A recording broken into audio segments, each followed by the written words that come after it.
All right, hello everyone. I believe my recording is working. If you're viewing this, you should have already viewed the course intro to our American history class. If you have not already done so, please go ahead and do that. Otherwise, a lot of what follows for today and for really the rest of the semester is probably not going to make much sense. So, like I just said today, or like I said in my last session, today we're going to be introducing Reconstruction. Because obviously, if you've already taken American History 1, you should have ended that class talking about the end of the Civil War. Today, we're going to start talking about what came after. So again, this is topic 2 of this week, so you should have already viewed the course intro before looking at this. Now, one thing I want to show you guys before we get started is the key terms page. This is going to be on every presentation I'm going to do for the rest of the semester.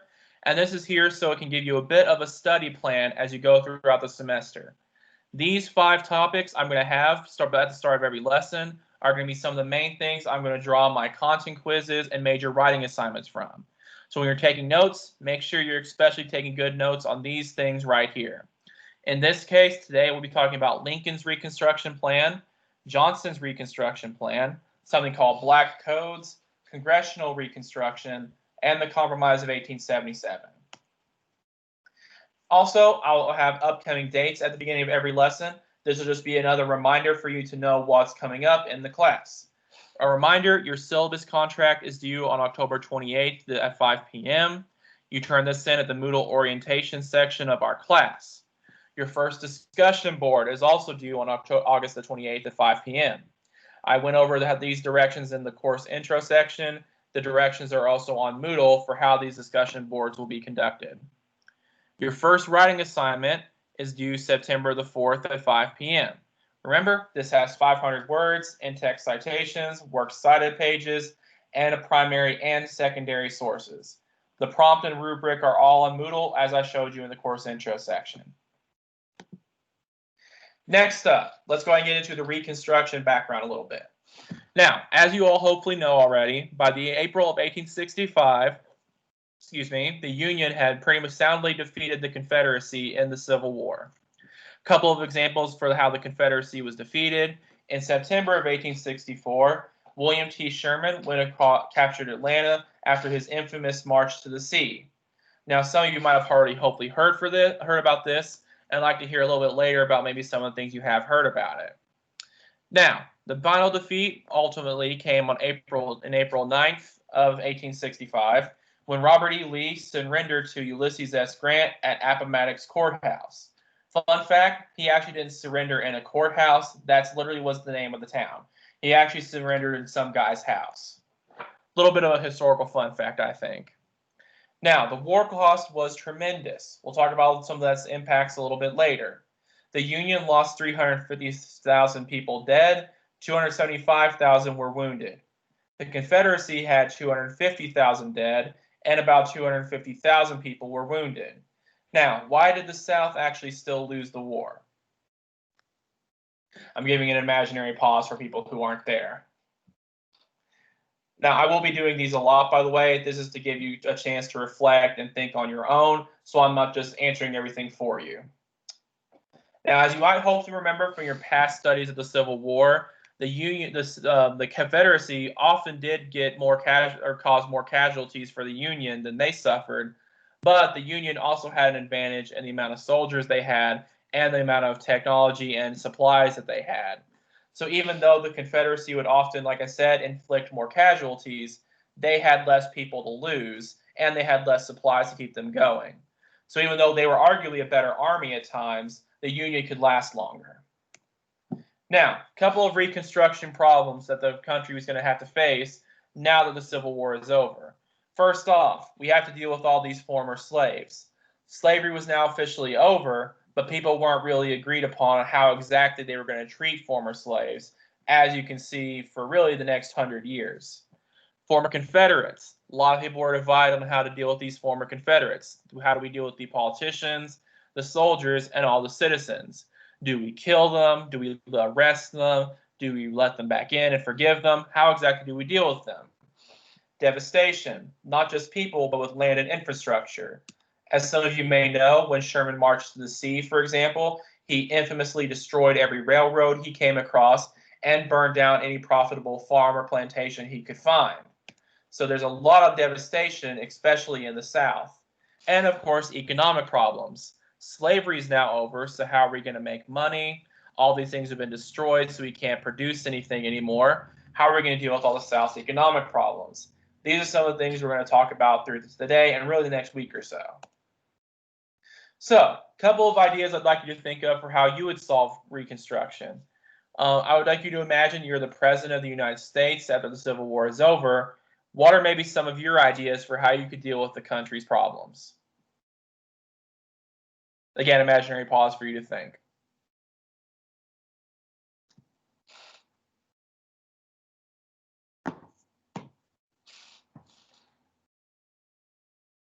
All right, now I'm going to go out on a limb and assume that there are probably a couple of extremes that you guys are coming up with on your own.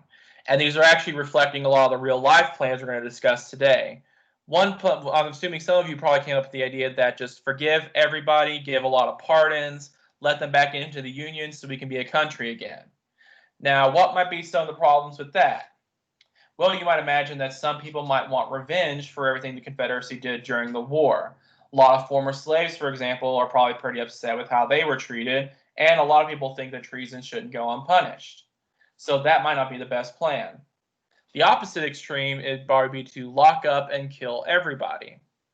That might be a problem as well, however, because if you just kill everybody, no one's really going to be admitted back to the Union. You might start another war, and it's just going to be complete chaos, and the South will never be productive and profitable again. So those are probably the two extremes you're coming up with, I would imagine. That's some of the difficulties that our leaders face in coming up with a Reconstruction plan. Now, let's start with some of the actual plans, starting off with Lincoln's plan. Lincoln's plan was also known as the 10% plan, or the Proclamation of Amnesty and Reconstruction. His plan was considered to be very generous towards the defeated South. Because if you know anything about how Lincoln behaved during the war, his main goal was actually not freeing the slaves, at least at first. His main goal was trying to unify the country. That's what he cared about the entire time, for better or for worse. So, a couple of specific plan details Lincoln had. Get this out of the way. Voila. First off, any rebellious state could come back into the country if 10% of their population took the oath of allegiance and agreed to follow emancipation or the freedom of slaves. All Southerners, except for some high-ranking government and military officers, would get a full pardon if this happened. So nobody except for the really high-ranking people are going to go to jail or worry about execution. Nobody is going to lose their property, and everyone's going to get new state constitutions and come right back in. So think about this, and this is going to come up in the future. Is this a good plan or is this a bad plan? Why or why not? All right, it again goes back to those pros and cons I brought up earlier, I think. On the one hand, this is a very peace-loving plan that might bring people back into the Union without starting more conflict or more war. However, it might again send that message that these Confederates are going to get away with everything they did, which a lot of people are not going to like, which are the sort of the major debates that happened over Lincoln's plan. Now, as I'm sure literally every single one of you knows, this plan never actually happened because Lincoln was infamously assassinated on April 15th in 1865 by John Wilkes Booth. Now, what effect do you think this is maybe going to have on Reconstruction? Like, for example, let's imagine we were in war with somebody, we were getting ready to make peace with them, but then they assassinated Trump. How are we going to react to that?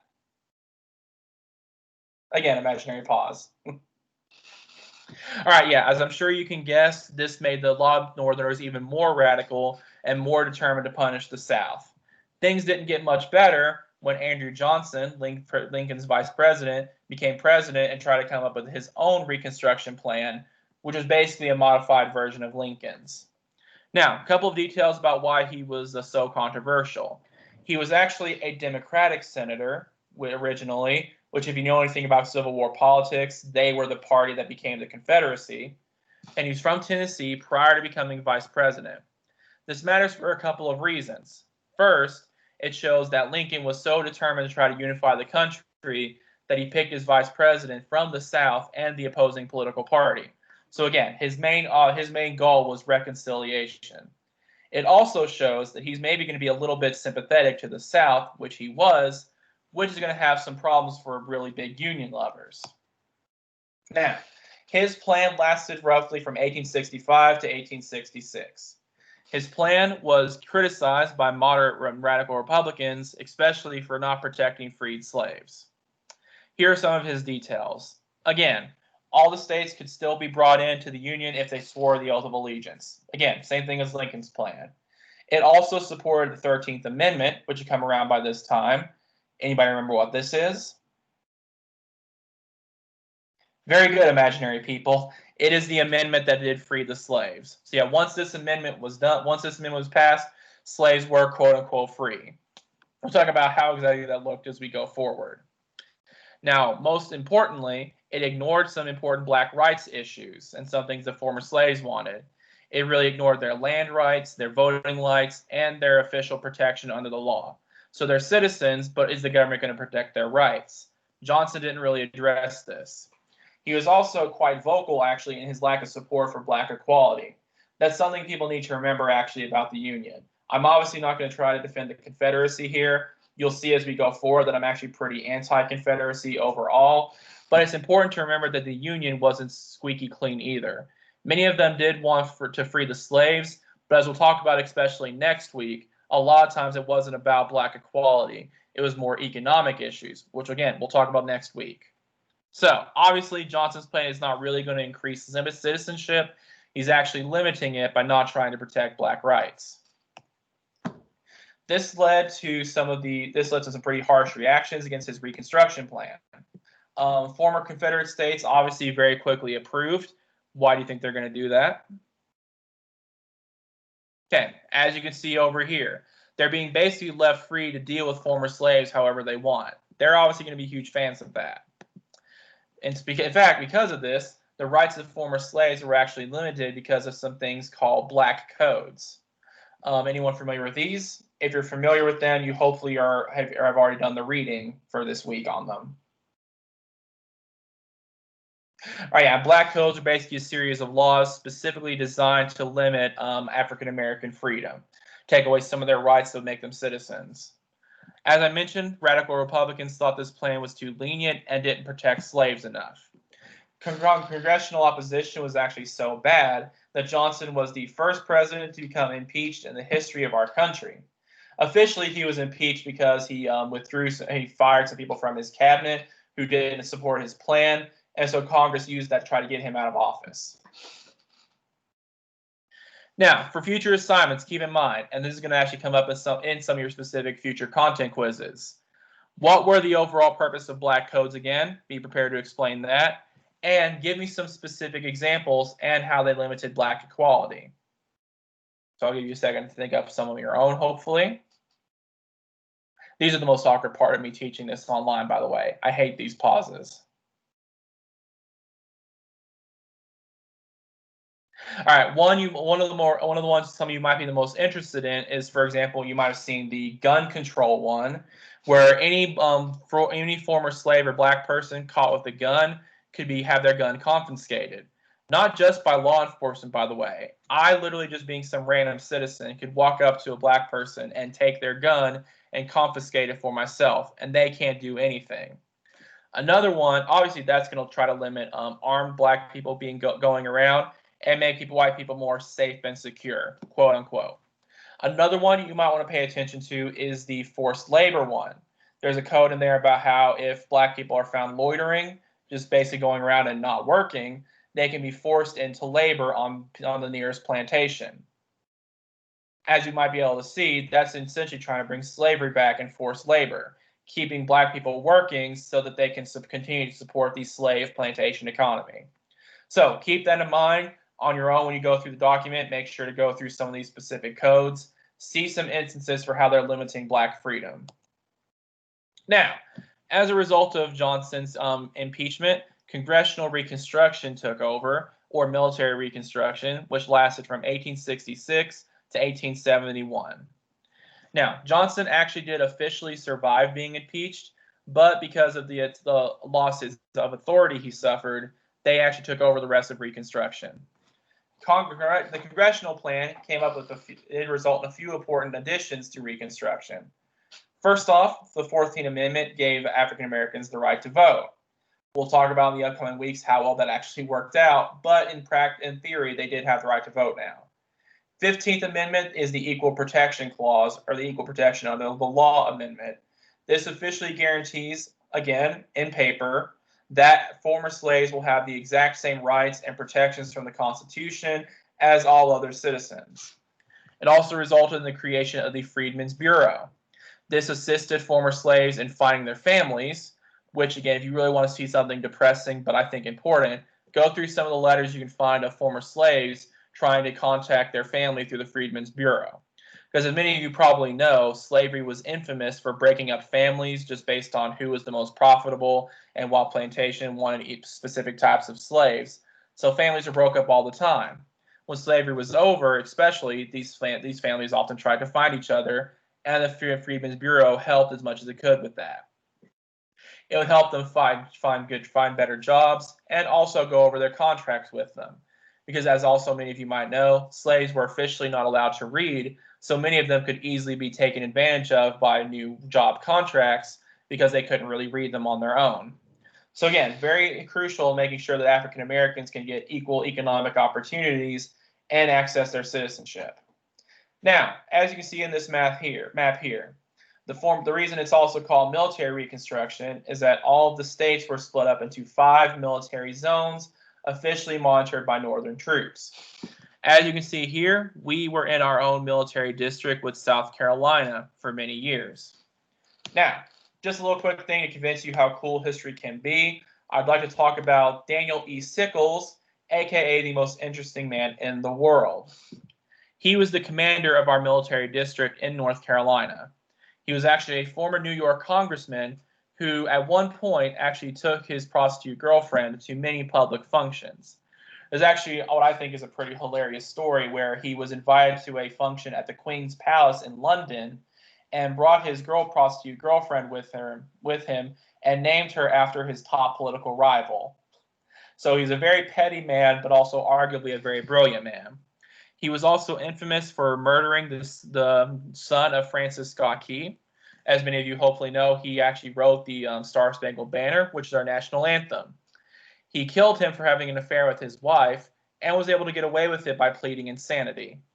He was also a Civil War veteran, as you can see here, who had his leg shot off by a cannon at Gettysburg. The reason you can see this here is he actually salvaged and kept the bone and would display it on his desk for the rest of his life. So again, history may seem boring to some people, but occasionally we do get some really interesting and fascinating characters. Now, getting us to the end of Reconstruction. Reconstruction officially ended with the Compromise of 1877. The reason that ended in 1877 is there was a big conflict over the presidential election between Rutherford B. Hayes and Samuel J. Tilden. Rutherford B. Hayes was a former Union member, a Northern politician. Samuel J. Tilden was a Southern politician. Obviously, the North wanted their Northern politician, the South wanted their Southern politician. In order to ease this political stalemate, Hayes was actually declared by Congress to be the president in exchange for a few crucial things. One, we would withdraw the last of the Northern troops from the South. 2, there would be a Democrat in Hayes' cabinet. Just a reminder, the Democrats were the Southern politicians who'd been in the Confederacy, so this gives Southern representation in his government. There would also be specific laws, which we'll talk about next week, to improve the Southern economy. And finally, the South would be given the right to deal with former slaves without any Northern interference. Now, what I want you to think about before our next class, how exactly is what is going to likely be the outcome of this compromise? Specifically focus on 2 things. 1, how is it going to affect the Southern economy, and how is it going to affect the lives of former slaves? Keep that in mind. Now, that's still, if I can get to work. It's freezing for some reason. All right, here you go. Oh yeah, one last thing. I almost forgot. Good Lord, I hate PowerPoint sometimes. Now, this is actually something I'm going to want you to look at for your the discussion for creative response assignment, discussion forum assignment coming up this week. I'll get there eventually. What I want you, okay, first off, as I talked about a little bit last time, thesis statements are going to be extremely important for all of your assignments.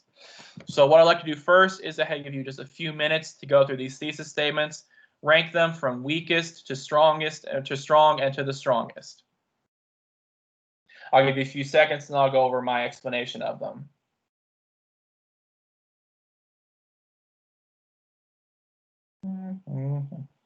Da, da, da. I think I'm funny.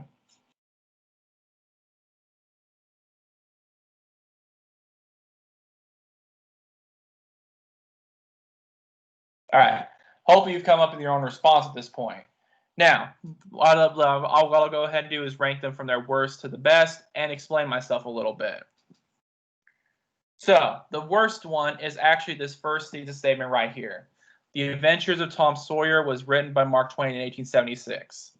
This thesis statement is actually the worst because it is not making an argument. Remember I talked about last time with your writing assignments, you always need to make an argument. This one does not give me an argument right here. It's stating a fact that no one can disagree with. The next worst one is some people think that The Adventures of Tom Sawyer is Mark Twain's best novel. This is a little bit better because it's starting to make an argument, but it's still very vague. It is arguing that some people think it's the best novel, but it's not really stating the author's argument, and it's not a very strong argument. Because again, you can't really argue with the idea that some people think it's the best novel. So that again, it's just basically, it's still mostly just a fact that you can't really disagree with. The second best thesis statement is right here. The Adventures of Tom Sawyer is Mark Twain's best novel. This is a very clear argument, which is excellent. However, it's not as good as this thesis statement right here. The best thesis statement states that The Adventures of Tom Sawyer is Mark Twain's best novel because of its use of satire, imagery, and symbolism.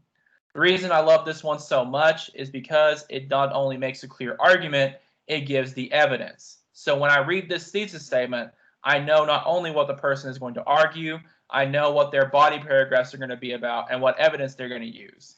Because this person could use their first paragraph to talk about satire, the second to talk about the imagery, and the third to talk about the symbolism. So obviously, I'm not going to really have you write about Tom Sawyer, but this still should give you an idea of what I'm looking for when you write a thesis statement. In the meantime, what I'd like you to do for your first discussion forum, I'm going to have you write a thesis statement on one of the following topics. You're going to discuss your favorite movie, your favorite sport or your favorite sports team, your band, or your favorite TV show, things like that. By the way, I think it's kind of funny. Most of you maybe don't know what this is a picture of, but this might have been almost from before, not quite from before you were born, but when you were very young. So just look this up. This was a really wonderful pop culture moment, you could say. So the second part want you to do as well is a little bit more content specific. I'm also going to ask you to write a thesis statement on which of the Reconstruction plans in class that we discussed today you think was the best. As I've said before, you'll follow all the normal discussion forum policies, 300-word roughly post, then respond to other people's thesis statements, giving them positive feedback. All right. Due date reminders, and last but not least, again, syllabus contract discussion board. Writing assignment 1 is due September 4th. That's all I have for you today. Please make sure you get everything due this week finished. If you have any questions, please contact me as soon as you possibly can. Have a great weekend.